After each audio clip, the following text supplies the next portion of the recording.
आप भ्रष्टाचार के लिए कौन सी भी इंक्वायरी लगा दीजिए, we will support you 100%, because I remember the honourable prime minister coming to Maharashtra आए थे और तब एनसीपी के बारे में उन्होंने एक स्टेटमेंट किया था प्राइम मिनिस्टर जी ने कि it's a naturally corrupt party.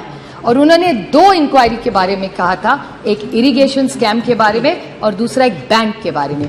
I request you with folded hands, with full humility कि माननीय प्रधानमंत्री जी की जो इच्छा है आप पूरी कर दीजिए। I will support it wholeheartedly. So आपने जो भ्रष्टाचार का जो उठाया था, प्लीज आप कर लीजिए। We will support you wholeheartedly. ये दोनों नहीं और 4 भी है, कोई एसीबी जी है और बहुत सारे हैं। Another thing that you said about the Congress, which I repeat that this is not about relationships. भाई तो मेरे 800 भाई है पार्लियामेंट में, एक थोड़ी है।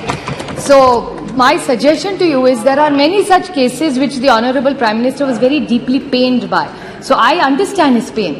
उनका जो दुख है भ्रष्टाचार के बारे में, उनको जो करना है वो पूरी ताकत से हम उनके साथ खड़े रहेंगे। So is any such things he wants to do in Maharashtra, we will wholeheartedly support him and we will want to see where is these debates gone. And another thing that he said that Congress के बारे में सबसे ज्यादा BJP का आप देखें तो it's very Congress heavy.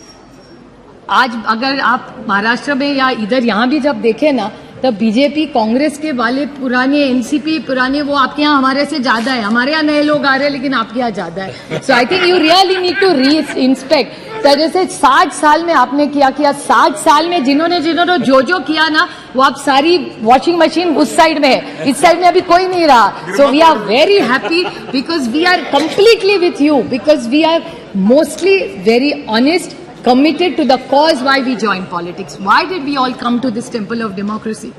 We came to this temple of democracy not here to just do a tutu meme. We genuinely wanted to influence policy to serve this nation for the betterment. यहाँ बैठो या यहाँ बैठो, अच्छा ही सोचेंगे ना देश के लिए, ऐसा थोड़ी कहेंगे कि एक दूसरे के खिलाफ कुछ सोचेंगे।